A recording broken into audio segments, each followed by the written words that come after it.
दोस्तों, क्या आप जानते हैं कि दिल्ली एनसीआर के अंदर जितने भी प्रॉपर्टी के अंदर स्कैम हो रहे हैं या फ्रॉड हो रहे हैं, आपको प्रॉपर्टी कहीं और दिखाई जा रही है, मिलती कहीं और है, इसके पीछे कारण क्या होता है, इसके पीछे कौन लोग जिम्मेदार हैं, इस वीडियो के अंदर हम पूरी डिटेल में बात करेंगे। दोस्तों, इस वीडियो को आप अंत जरूर देखिएगा ताकि अगर आप कोई प्रॉपर्टी ले रहे हैं तो आप अपने आप को सावधान कर सकें। सब्सक्राइब कीजिए साहू रियल्टी यूट्यूब चैनल को, साथ ही बेल आइकन दबाइए लेटेस्ट रियल एस्टेट और फाइनेंस की वीडियो सबसे पहले देखने के लिए। मान लीजिए अगर हम एक ग्रेटर नोएडा जो सिटी है उसका एक उदाहरण लेते हैं। कहीं पर एक प्रॉपर्टी मिल रही है अथॉरिटी प्लॉट्स, वो 1 लाख रुपए पर स्क्वायर मीटर का रेट अगर मिल रहा है, उसी के 1 किलोमीटर के दायरे में या 2 किलोमीटर के दायरे में अगर कोई प्रॉपर्टी 10,000 रुपये या 15,000 रुपये पर गज का रेट है तो समझ जाइए वहाँ कुछ न कुछ झोल है। क्योंकि आप खुद समझिए कि जो वहाँ का मार्केट रेट है वो ये कह रहा है कि 1 लाख रुपए पर स्क्वायर मीटर का रेट है, तो वहाँ पर 10,000 रुपये 15,000 रुपये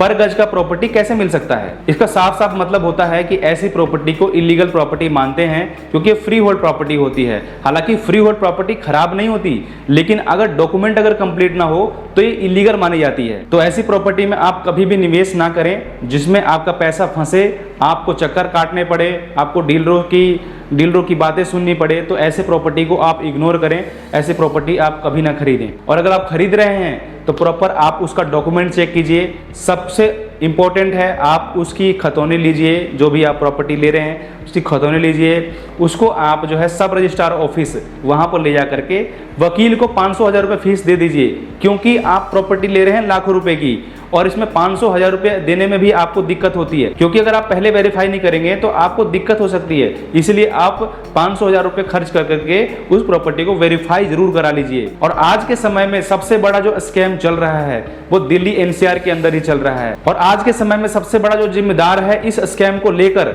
वो है यूट्यूबर। जो यूट्यूबर लोग हैं, जो वीडियो बनाते हैं, जो वीडियो क्रिएट करते हैं, वो क्या करते हैं, प्रमोशन के चक्कर में, पैसे के लालच के चक्कर में प्रॉपर्टी जो है वो दिखाते हैं, वीडियो को प्रचार करते हैं और वीडियो में नंबर डाल देते हैं डीलर भाई साहब का।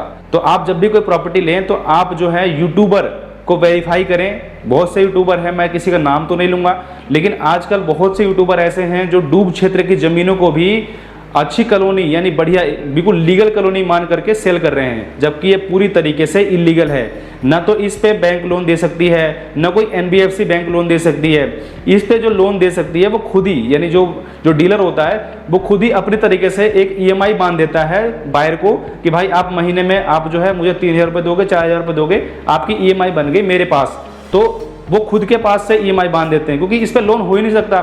डूब क्षेत्र की जमीन पे कभी भी किसी का लोन नहीं होता है और इसकी दाखिल खारिज भी नहीं होती है। तो आपकी जब दाखिल खारिज नहीं होगी तो आपकी प्रॉपर्टी वो हो कैसे सकती है, वो प्रॉपर्टी आपकी नहीं हो सकती है। दोस्तों, जब भी आप कोई प्रॉपर्टी ले रहे हो तो आप जो है अच्छी जगह लें, डूब क्षेत्र के अंदर कभी भी प्रॉपर्टी ना लें। साथ ही इस बात का भी विशेष ध्यान रखें कि अगर कोई प्रॉपर्टी ले रहे हैं तो वो किसी एक्विजिशन एरिया में तो नहीं है। अगर दिल्ली एनसीआर की बात करें तो हर जगह यहाँ पर डेवलपमेंट अथॉरिटी है। नोएडा में अथॉरिटी है, ग्रेटर नोएडा में ग्रेटर नोएडा अथॉरिटी है। तो अगर मान लीजिए कोई प्रॉपर्टी अगर ग्रेटर नोएडा की है तो ग्रेटर नोएडा के मास्टर प्लान जो 2041 वाला जो आया हुआ है उसके अंतर्गत हमारी जमीनों का एक्विजिशन तय तो नहीं है। वो जो एरिया है वो ग्रेटर नोएडा अथॉरिटी की तरफ से नोटिफाइड तो नहीं है, इस बात का भी विशेष ध्यान रखें। तो इन सब पॉइंट्स को ध्यान में रखते हुए ही प्रॉपर्टी खरीदें, क्योंकि मेहनत का पैसा है, आपका पैसा ऐसे जगह लगाइए जहां पर 2 रुपये थोड़ा महंगा मिले लेकिन प्रॉपर्टी अच्छी हो। तो उम्मीद करता हूं आपको एक छोटी सी जानकारी आपको इस वीडियो के माध्यम से समझ में आ गई होगी। फिर भी अगर आपके मन में कोई सवाल आता है, कोई डाउट आता है तो आप हमें कमेंट करके पूछ सकते हैं। बाकी दोस्तों, अगर आप चैनल पर नए हैं तो चैनल को प्यार दिखाइए, चैनल को सब्सक्राइब कीजिए, साथ ही बेल आइकन जरूर दबाइए ताकि आपको हमारी ऐसी ही वीडियो आप तक पहुंचती रहे। फिर मिलेंगे किसी नई वीडियो में नई जानकारी के साथ, तब तक के लिए नमस्कार।